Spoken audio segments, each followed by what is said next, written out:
રતિલાલભાઈનો છોકરો હોસ્ટેલમાં રહીને અભ્યાસ કરતો હોય છે. રતિલાલભાઈને અચાનક એક અજાણ્યા વ્યક્તિનો કોલ આવે છે. એમને જાણ કરવામાં આવે છે કે તમારો દીકરો ખોટી રીતે રેપના કેસમાં પકડાયો છે. આ જાણ થતાની સાથે જ રતિલાલભાઈ ગભરાઈ જાય છે. એ પૂછે છે કે મારો દીકરો ન હોઈ શકે.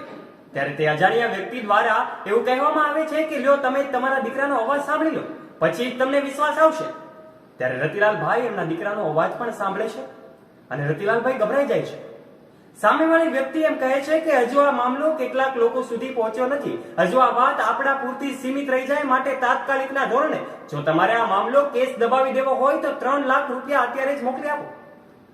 આ વાત સાંભળીને રતિલાલભાઈને થોડી ક્ષણો માટે એમ થાય છે કે મારે આ વસ્તુ કરવી જોઈએ, એટલે એમને 3 લાખ રૂપિયા તો આપી દીધા અને સામેવાળા વ્યક્તિને કોલ કટ કરી નાખ્યો.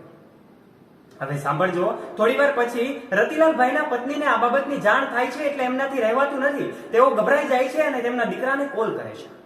દીકરાને કોલ કરતા જ એને જાણ થાય છે કે એમનો દીકરો તો હોસ્ટેલમાં જમીને અત્યારે શાંતિથી ગાર્ડન એરિયામાં બેઠો હતો. એમની સાથે આ જે કંઈ પણ બન્યું એ જાણીને પછી તમે પણ ચોંકી જશો. ઘટના કંઈક એવી બની હતી કે રતિલાલભાઈના દીકરાને ઘટના કંઈક એવી બની હતી કે જે કંઈ પણ કોલ આવ્યો હતો એ સાયબર ફ્રોડ હતો. આજે આપણે જાણીએ છીએ આ જનરેશન એઆઈ ની જનરેશન છે. એઆઈ થી રતિલાલભાઈના દીકરાનો અવાજ બનાવવામાં આવે છે અને આવી રીતે ખોટી રીતે એમની પાસેથી 3 લાખ રૂપિયા પડાવી લેવામાં આવે છે. વાત હવે બેંકોના ધક્કાઓ ખાવાનો રતિલાલભાઈનો વારો આવે છે. બેંકોએ પણ હાથ ઊંચા કરી દીધા હતા, કારણ કે આ રતિલાલભાઈએ આપેલા 3 લાખ રૂપિયા કેટલાય ખાતાઓમાંથી ફરીને એ વિદેશમાં પહોંચી ગયા હતા અને જે વ્યક્તિ ફ્રોડ કરનારો હતો એ પણ વિદેશનો હતો. ત્યારે આ રતિલાલભાઈ હવે ન ઘરના રહ્યા ન ઘાટના. દોસ્તો, સાયબર ફ્રોડથી સાવધાન રહીએ.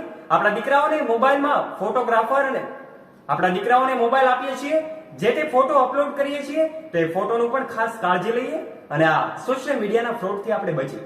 આ વિશે આપનું શું કહેવું છે? તમારો મત કમેન્ટ બોક્સમાં કમેન્ટ કરીને અમને જરૂરથી જણાવજો. વિડીયો ગમ્યો હોય તો વિડીયોને લાઈક કરીને તમારા ફ્રેન્ડ્સ સાથે શેર પણ અવશ્ય કરજો. Thank you.